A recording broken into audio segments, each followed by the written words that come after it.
شروع کرتا ہوں خدائے واحد کے نام سے اور کروڑوں درود و سلام ہمارے ختمی مرتبہ نبی کریم صلی اللہ علیہ وسلم کا ان کی ذات پر، ان کے آل پر اور ان کے اصحاب پر۔ السلام علیکم ناظرین، ناصر کو جانتے ہو کالم کی دوسرا کالم آپ کے پیش خدمت ہے۔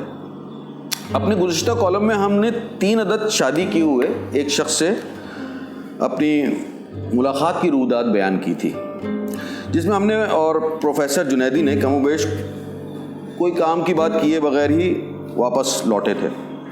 پروفیسر جنیدی بھی خاصے دل گرفتہ تھے۔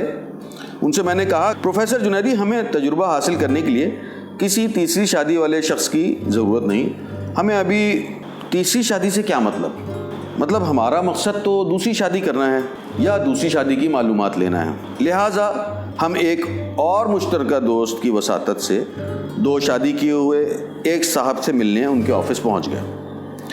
ہمیں سخت مایوسی کا سامنا کرنا پڑا اور ہماری امیدوں پر اوس سی پڑ گئی جب انہوں نے بتایا کہ میری دونوں شادیاں ہی ناکام ہوئی ہیں۔ ہم نے پوچھا کیسے؟ کہنے لگے، پہلی مجھے چھوڑ گئیں اور دوسری مجھے چھوڑنے کا نام ہی نہیں لے رہی۔ ان کی اس بات سے پیدا ہونے والی کوفت کو اپنے اندر دباتے ہوئے ہم نے مزید آگے بات بڑھانے کی غرض سے ان سے پوچھا، چلیں جناب، اللہ آپ کی خواہش پوری کرے، لیکن وہ آپ کو چھوڑ کر جانا نہیں چاہتی، ظاہر ہے اس کی وجہ محبت ہی ہوگی، لیکن آپ کیوں چاہتے ہیں کہ زوجہ محترمہ آپ کو چھوڑ جائیں؟ کہنے لگے، بھگوان میری کسی شے سے مطمئن نہیں ہوتی اور نہ ہی مجھے چھوڑتی ہے۔ آپ سمجھے نہیں، میں مثال دے کر سمجھاتا ہوں۔ مثلاً اگر میں انہیں رجھانے کے لیے یہ کہوں کہ میں تمہیں 100 سال محبت کروں گا، تمہارا ساتھ دوں گا، تو وہ ترنت کہیں گی، اوہو، اس کے بعد کہاں نظریں لگی ہوئی ہیں؟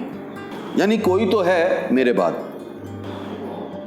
اور 15 سال ان کے ساتھ زندگی گزارنے کے بعد میری شادی شدہ زندگی 2 ہی باتوں پر استوار رہی، اس نے مجھ پر کبھی اعتبار نہ کیا اور میں اسے آج تک سمجھ نہیں پایا۔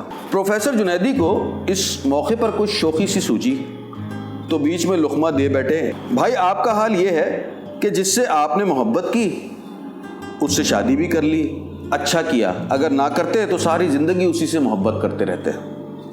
پروفیسر کا یہ جملہ ان پر بم بن کر گرا، بس گھور کر دیکھتے ہی رہ گئے، پھر کھسیانے سے ہو کر کہنے لگے، ہماری کمپنی باس بھی آپ جیسے ہی خیالات رکھتے ہیں، وہ صرف شادی شدہ افراد کو ہی ملازمت پر رکھتے ہیں۔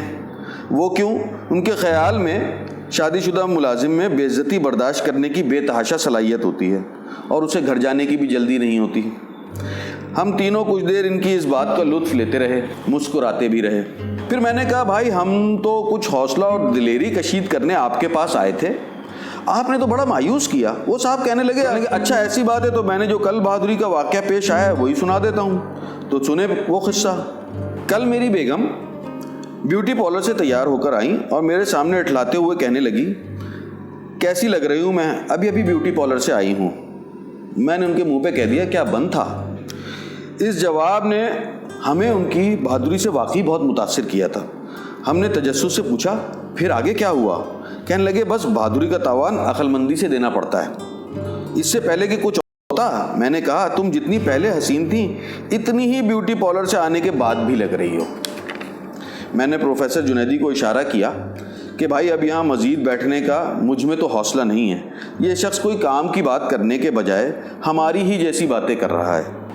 پروفیسر نے کہا، بھائی بہادری اور عقل مندی کا میل مشکل سے ہوتا ہے اور یہ دوسری شادی کے لیے از حد ضروری ہے۔ یہ شخص واقعی کام کی باتیں بتا رہا ہے۔